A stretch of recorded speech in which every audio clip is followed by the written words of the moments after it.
तीनों लोग के देख के अधूरी में छुएते खिलौना के जौन मट्टी के गुड़िया रहे उसे ढक देला।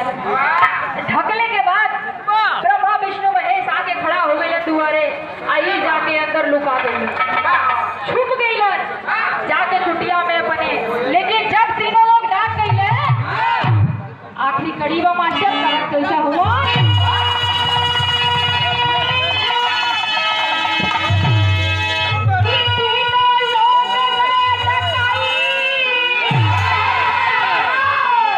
भैया जब तीनों लोग डाक गई नारद के का खुशी मिलल कहे के का बा